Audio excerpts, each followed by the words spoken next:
आपने देखा भी होगा, मैं बार बार कहता हूँ। और ये जो बिल्कुल गरीब ब्राह्मण जिसके पास एक बिस्वा, जैसे आप कह रहे थे कि खेत नहीं है, उसके पास भी खेत नहीं है, वो पंचांग पतरा लेकर के और एक शंख पूजा करके ही, कर्मकांड करके ही पूरा जीवन चला रहा है। पढ़ाई लिखाई, दवाई, विवाह, शादी सब कुछ उसी से कर रहा है। उसके परिवार के लोगों को जब रिजर्वेशन मिलता है और उस कैटेगरी में आता है, तो उसको भी तो कब मौका मिलेगा? जातीय आधार पर विभेद ठीक है, लेकिन जातीय आधार पर किसी को भोजन का व्यवस्था भी नहीं है, और आप उसको इसी कैटेगरी में रख रहे हैं जिसके खिलाफ आप जाति विभेद का आरोप लगा देंगे। तो उस गरीब ब्राह्मण के आ रहा हूँ आपके पास सर। उसके उसके लिए तो गवर्नमेंट ने ईडब्ल्यूएस लाया ही है सर। और आप देखें ना देखें, ईडब्ल्यूएस से बहुत से वैसे लोग जा रहे हैं। और मैं आपको अभी डेटा दिखा देता हूँ सर। ये देखिए, ये रेलवे रिक्रूटमेंट बोर्ड का आरआरबी भुवनेश्वर का रिजल्ट है सर। आप देख लीजिए सर। यहाँ देखिए, ईडब्ल्यूएस का result sir ST, SC, OBC तीनों से कम है, सबसे लोअर रैंक पे हुई है। तो आप जो बात बोल रहे हैं वो तो प्रूफ है सर। वो गरीब थे तो यहाँ से। अरे एक मामला आप याद आ गया मुझे। अभी अभी मैंने लखनऊ के अखबार में कुछ दिन पहले पढ़ा था कि लखनऊ में एमबीबीएस पास लोगों को मोहल्ला क्लिनिक टाइप की जो क्लिनिक्स है वहाँ रखने का सरकार ने प्रयास जब किया, तो वहाँ ईडब्ल्यूएस कोटे से जिन लोगों का सिलेक्शन हो गया ईडब्ल्यूएस, और वो सामान्य वर्ग के थे, थोड़ी सी जांच आगे बढ़ी तो पता चला वो करोड़ों रुपया खर्च करके विदेशों से एमबीबीएस करके आए हैं और जनरल कैटेगरी के हैं, और उन्होंने ईडब्ल्यूएस कैटेगरी से नौकरी ले ली। ईडब्ल्यूएस में ये बड़ा घालमेल चल रहा है, हालांकि उसकी जांच चल रही है, लेकिन ये ईडब्ल्यूएस कोटे के तहत भी रिजर्वेशन लेने वाले लोगों का मामला कुछ कुछ अब सामने आने लगा है। आप देखिए, आप अकेली छात्रा हैं, इसलिए मैं पहले आपसे बात कर लेता हूँ, फिर इन लोगों से। आप क्या कर रही हैं यहाँ अम्बेडकर यूनिवर्सिटी में? मैं तो एमएससी कर रही थी, अभी मैं पास आउट हुई हूँ। और चूँकि मैं औरत होने के नाते, एक महिला होने के नाते, मैं यूनिवर्सिटी के अंदर जो छात्रावास है उसके अंदर हैरेसमेंट केस सामने आता है महिला दिवस के दिन। जो एक डिग्निटी का सवाल होता है, सबसे बड़ा महिलाओं का एक जो पिछला अस्तित्व की लड़ाई है जो हमेशा लड़ते रहते हैं, उसका दिन होता है। उस दिन पता चलता है कि जो अभी हैरेसमेंट केस का सामने आया और हम प्रोटेस्ट किए। जब वहाँ का प्रोक्टोरियल बोर्ड नहीं सुनता है तो हम लोग लाखों, मतलब जो 100 से ज़्यादा लड़कियाँ बाहर निकलती हैं, वो रजिस्ट करती है कि मेल है वो क्लर्क जो रहते हैं वो अंदर रहते हैं। तो उसके विरोध में कि यहाँ पे सारी जो घटनाएं हैं इस तरीके से हो रही हैं, जो कि एक महिला के लिए सुटेबिलिटी जो प्लेटफॉर्म मिलना चाहिए वो नहीं है। और मैं एक्टिविस्ट होने के नाते, मैं बापसा से हूँ, बिरसा अम्बेडकर फुले स्टूडेंट एसोसिएशन। मैं उसकी मेंबर होते हुए मेरी एक जिम्मेदारी बनी कि मैं इस वॉइसेस को वहाँ तक पहुँचाऊँ। और मैं जब इस दौर में थी और मैं जब नए कोर्स में एडमिशन लेने के लिए अप्लाई की तो मुझे बाहर खदेड़ दिया गया और ये बोल के नोटिस निकाला गया था क्योंकि आपने आवाज़ उठाई, लोगों को मोबिलाइज़ कर दिए, इस वजह से मुझे खदेड़ दिया गया। मैं अभी केस जो है, अब कैंपेनिंग चल रही है, लगातार मैं प्रशासन को एप्लीकेशन दे रही हूँ। 1 साल हो गए लगभग, और मैं कोर्ट भी जा चुकी हूँ। ये प्रशासन इस तरीके का बायसनेस दिखाता है। दलित होने के नाते एक दलित है जो अपने हर वॉइसेस को दबा हुआ आवाज़ है उसको वापस से अपना आवाज़ बुलंद करता है, उसको वॉइसेस को दबाने की कोशिश करते हैं। तो ये कैंपस के अंदर लगातार चल रहा है।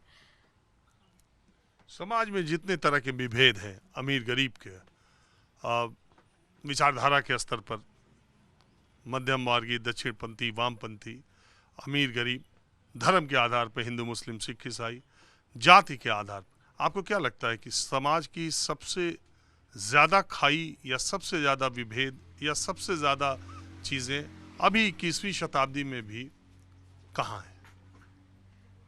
जाहिर सी बात है कि ब्राह्मणिकल जो हिंदुत्व फासीवाद है उसी ने गढ़ बना रखा है। ब्राह्मणिकल हिंदुत्व फासीवाद की जब बात करें तो उसके अंदर ब्राह्मणवादी जो विचारधारा है वो आ जाएगी।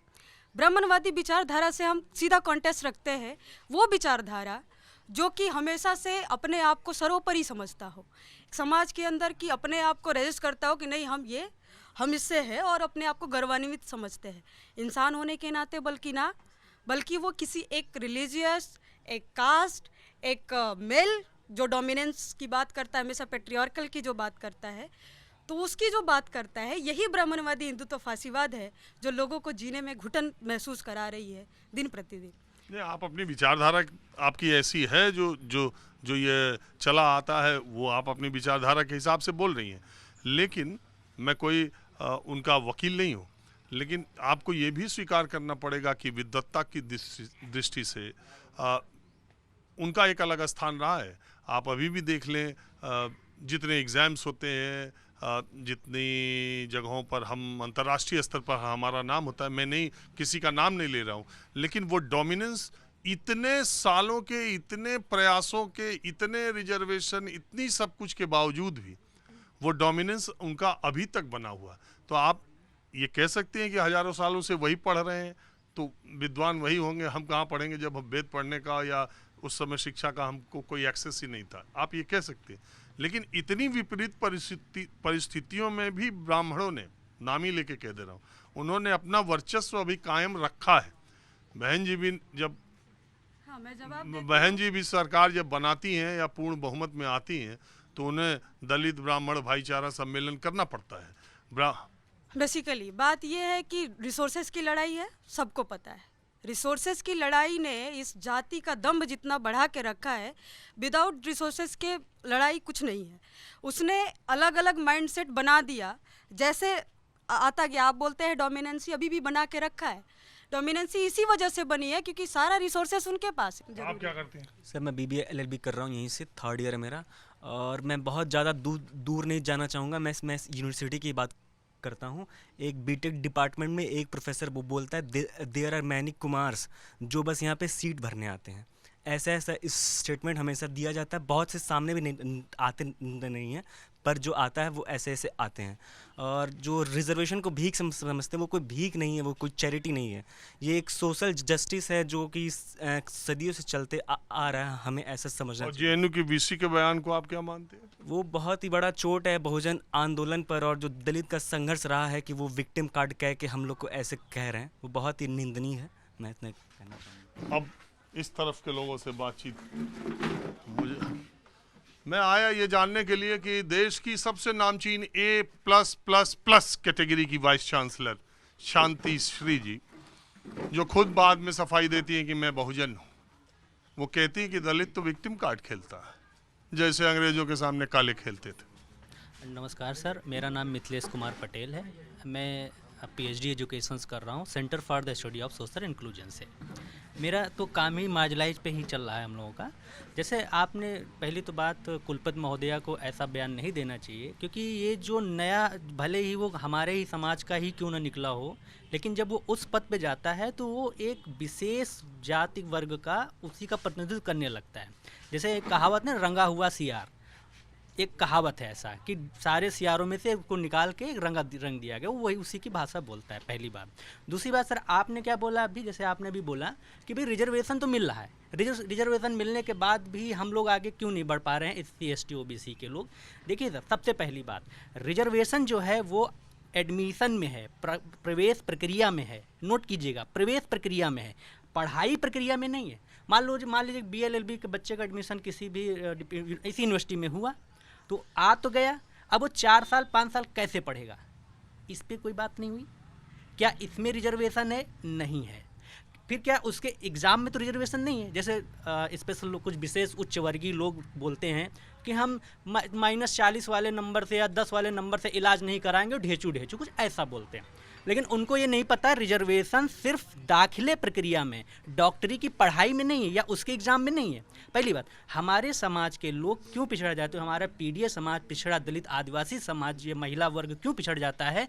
क्योंकि हमारा रिजर्वेशन दाखिले, जितने भी यूनिवर्सिटीज़ है इसमें दाखिले में है, बीच की पढ़ाई में नहीं है। ठीक, अब क्या होता है, जो आप विशेष, अभी यहीं एक मेडिकल कॉलेज है सरकारी, मैं वहाँ के प्रॉक्टर हमारे जानने वाले हैं, वो कह रहे थे कि रिजर्व कैटेगरी के बच्चे हैं जो 8-8 साल से MBBS नहीं कर पा रहे हैं, लेकिन हम उनको बाहर निकाल दें तो अभी बवाल हो जाएगा कि यहाँ कास्ट बेस्ड डिस्क्रिमिनेशन हो रहा है। इसका सर जवाब ये है, आप ये भी देखिए, जो रिजर्वेशन लेके आया वो उसका पढ़ने का बैकग्राउंड क्या था।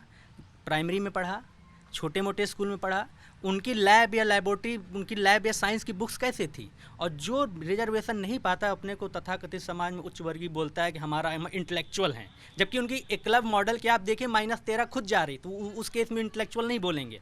ठीक, अब उनकी टेक्स्ट बुक क्या है, वो किस बुक से पढ़े। फॉर एग्जांपल सामने मिलेनियम स्कूल है, आप इसकी साइंस की क्लास 6 to 10th आप साइंस की बुक्स उठा के देखिए, और जो हमारे तबके के समाज आते हैं, पिछड़े दलित आदिवासी वर्ग के जो तबके के समाज के बुक, आप उनकी बुक देखिए, एक भी प्रैक्टिकल बेस या लर्निंग बाय डूइंग या ऐसा कुछ भी नहीं, नॉर्मल थ्योरी, सिद्धांत, प्रिंसिपल।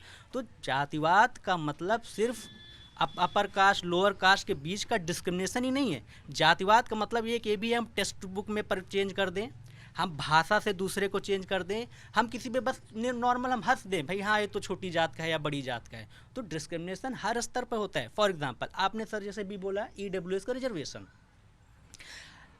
EWS का रिजर्वेशन जो है, पहली तो बात उस पर प्रॉपर डिस्कशन नहीं हुआ। OBC समाज का जो मंडल कमीशन हुआ वो आज तक पूरी रिपोर्ट सिपाही लागू नहीं हुई। कहने का मतलब है जो हमारा डिस्क्रिमिनेशन है या जो भी भेदभाव, वो सिर्फ और सिर्फ इस बात पर नहीं वो जात में ऊंचा नीचा है। हमारे ही समुदाय का लोग भी ऊपर जाते हैं। इसी यूनिवर्सिटी में जो भी, मैं नाम नहीं लेना चाहूँगा, जितने भी उच्च पदों पे जितने भी प्रशासनिक अधिकारी हैं, भले वो SC समाज के हैं, लेकिन काम वो वही कर रहे हैं, क्योंकि लड़ाई ब्राह्मणों से नहीं है, लड़ाई उसी ब्राह्मणवादी सोच से। और ये ब्राह्मणवादी सोच कोई भी हो सकता है, हम में से भी कोई हो सकता है। साथ ही साथ एक बात आप सिर्फ एक चीज़ देखिए, जितने यहाँ सुरक्षा गार्ड लगे हुए हैं, आप उनका सरनेम पढ़ लीजिए, आपको SC ST OBC नहीं मिलेगा। आप जितने यहाँ पे एडॉक पे या टेम्परेरी बेसिस जितने कर्मचारी हैं, आप इसका रिकॉर्ड ले लीजिए, RTI रिकॉर्ड लीजिए, आपको SC ST OBC ना के बराबर मिलेंगे। क्या ये जातिवाद या भेदभाव नहीं है? सर मेरा नाम आदित्य कुशवाहा है और मैं BBA LLB फर्स्ट ईयर से हूँ।